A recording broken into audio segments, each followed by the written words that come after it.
안녕하세요. 오늘도 여러분의 성공적인 배팅을 위하여 열심히 분석하는 승부사리 철룡입니다. 100%의 적중률이 아니더라도 수익 실현할 수 있게끔 도와드리겠습니다. 저는 가입 권유 일절 없으며 모두가 배팅하는 데 필요한 자료를 무료로 배포해드리니 구독과 좋아요만 부탁드립니다. 감사합니다. 첫 번째 경기는 삼성화재 대 대한항공입니다. 먼저 삼성화재는 5라운드 첫 경기에서 패하며 불안한 시작을 알렸습니다. 삼성화재는 지난 31일 오후 7시 서울 장충체육관에서 열린 우리카드와의 원정 경기에서 세트스코어 1대3으로 패배했습니다. 승점 추가에 실패한 삼성화재는 4위 OK금융그룹과의 승점 차를 벌리는데 실패해 순위 추락 위기에 놓였습니다. 삼성화재는 블로킹 부문에서 우리카드에 크게 밀리는 모습을 보였습니다.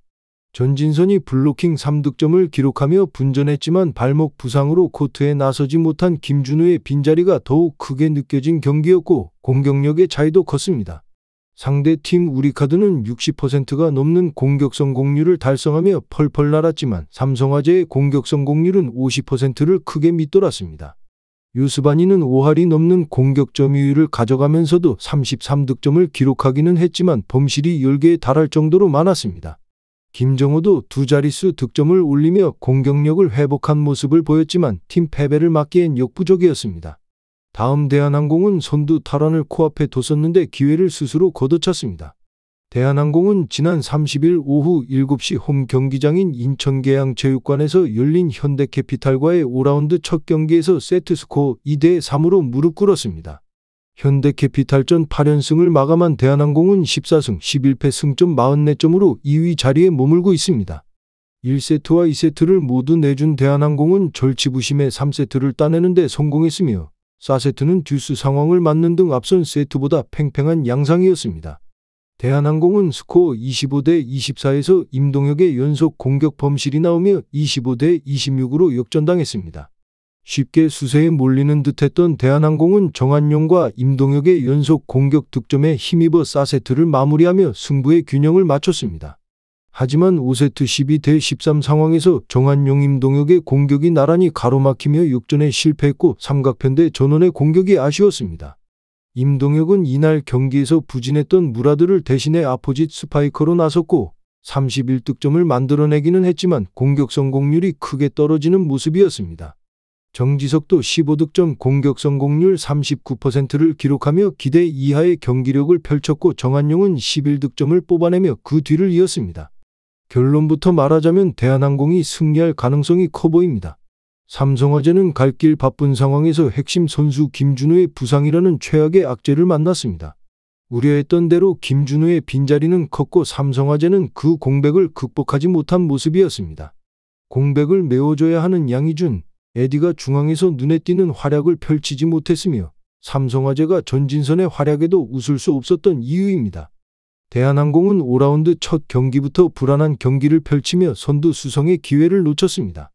베테랑 세터진의 불안한 경기력과 삼각편대의 공격력 저하, 범실 남발 등이 겹친 것이 패인이었습니다.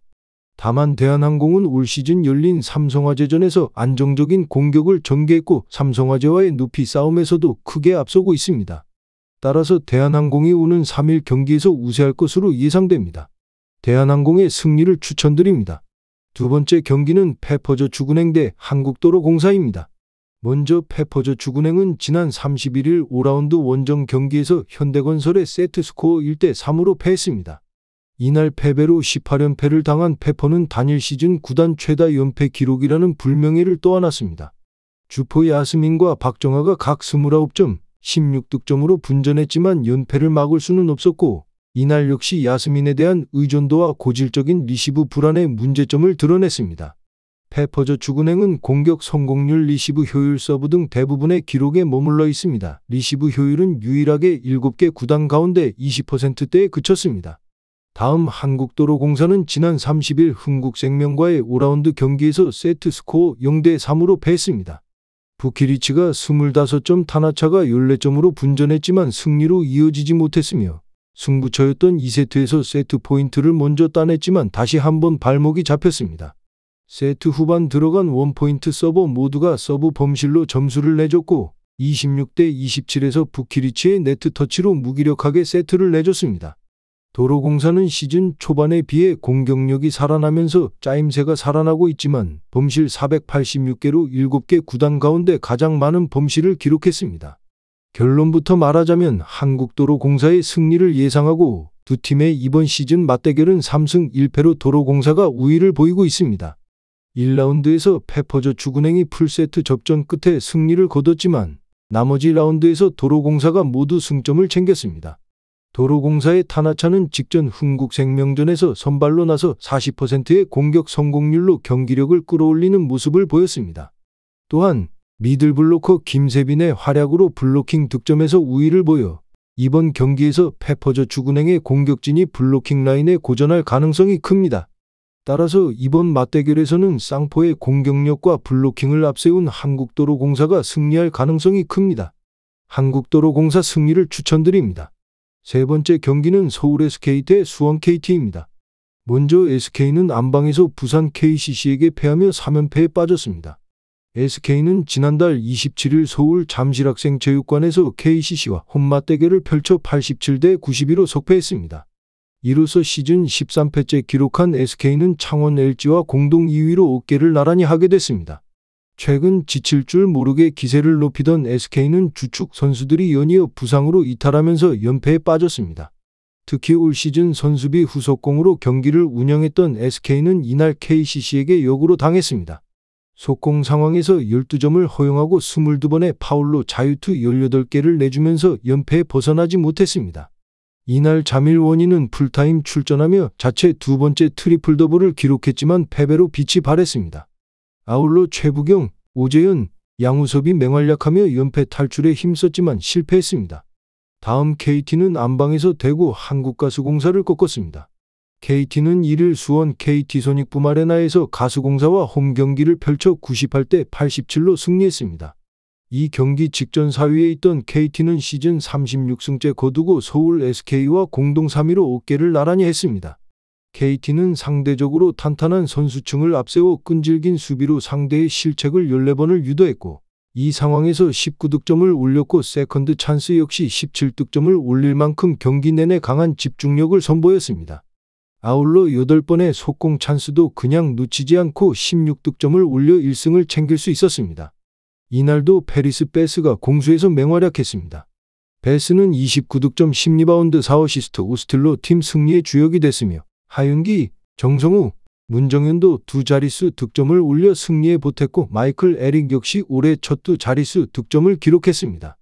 결론부터 말하자면 KT는 허운이 부상 이탈했지만 경기력의 안정세를 가져가는 듯했습니다.